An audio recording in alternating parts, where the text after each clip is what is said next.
Hi நண்பர்களே, how are you? எல்லாம் நல்லா இருப்பீங்க நம்புகிறேன். நான் உங்கள் நண்பன் பேசுகிறேன். இதுக்காக இந்த பதிவு அப்படின்னு பார்த்தீங்கன்னா, இப்போ வந்து சம்மர் சீசன் வந்து ஸ்டார்ட் ஆகிடுச்சு. அக்னி வெயில் ஸ்டார்ட் ஆகிடுச்சின்னு அதுவும் குறிப்பாக பாருங்கள் இந்த காட்டோட நிலைமை எப்படி இருக்குன்ட்டு. பார்க்கவே பயங்கரமாக இருக்குல்ல. ஓகே விடுங்க அப்படின்னு சொல்கிறதுக்காக வரல. ஏன் இந்த அளவுக்கு இருக்குது, அது எப்படியாப்பட்ட வெயில் வந்தாலும் நம்ம வந்து தேவையான தண்ணி நம்ம வந்து அடிக்கடிக்கு சேமித்து வச்சுட்டே இருக்கணும். பூமிக்கு அடியில் தண்ணி வந்து அதிகமாக வந்து வேஸ்ட் பண்ணக்கூடாது, ஓகேங்களா? அப்போ வேஸ்ட் பண்ணிட்டு இப்போ வந்து வெயில் காலத்தில் வந்து ரொம்ப கஷ்டப்பட வேண்டிய சூழ்நிலையாக இருக்குது. குறிப்பாக பார்த்திங்கன்னா, ஒரு ஆளுக்கு வந்து வருஷத்துக்கு ஒரு 50 செடியாச்சு அதாச்சும் மரமாச்சு நடணும். அப்படி நட்டிங்கன்னா தான் நம்ம மக்கள் தொகையிலே ஃபஸ்ட்டு இருக்கும்.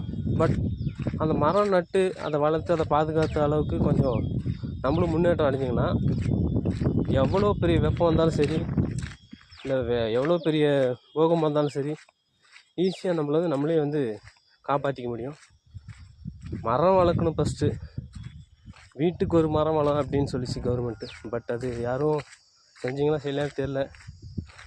இனி வரும் காலங்கள், அதாவது அடுத்த தலைமுறைக்கு இப்போ வந்து என்ன பண்ணுறோம், அவங்கவுங்க தேவைக்காகவும் சுய இதுக்காகவும் போய் காட்டில் இருக்கிற மரத்தை, வீட்டில் இருக்கிற மரத்தை எல்லாத்தையும் அழிச்சிட்டோம், வெட்டிட்டோம். இது வரைக்கும் முடிஞ்சிச்சு, ஓகே விடுங்க, அதை நம்ம குறை சொல்ல வரல.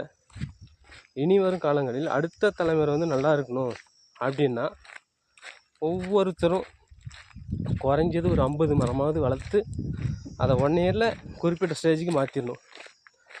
தண்ணி ஊற்றுறதுலேருந்து, ஆடு மாடுலாம் கொஞ்சம் அதை மேயாத பார்த்துக்கிறதுலேருந்து இப்போ நீங்கள் பண்ணி வச்சிங்கன்னா தான் நாளைக்கு உங்களுடைய குழந்தைங்க இல்லைன்னா அவங்களுடைய பேர பிள்ளைகள், அவங்க எல்லாருக்குமே வந்து ஒரு சிறப்பான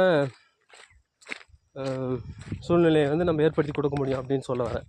வேறு ஒன்றும் இல்லை, ஓகேங்களா? ஏன்னா இப்போவே என் தம்பி எவ்வளோப்பா உனக்கு வயசு, எனக்கு 15 வயசுண்ணே அப்படின்றாங்க.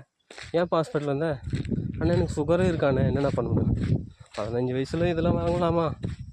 இதெல்லாம் ஓவராக இல்லையா? ஓகே, அதுக்கு தான் சொல்கிறேன்.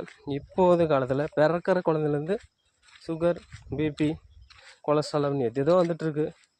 அது வந்து நம்மளுடைய சாப்பாடு தான் மெயின். பூமிக்கு அடியில் நம்ம வந்து சீக்கிரமாக வந்து பணக்காரனாகும், சீக்கிரமாக பணக்காரனாகணும் அப்படின்ற ஒரு எண்ணத்தில் வந்து கண்ட கெமிக்கல்ஸ், மருந்துங்க எல்லாத்தையும் போட்டு பூமியோட இந்த தரத்தையை வந்து கெடுத்து மகசூல் அதிகம் பண்ணி மக்களுக்கு நம்ம அதிகப்படியாக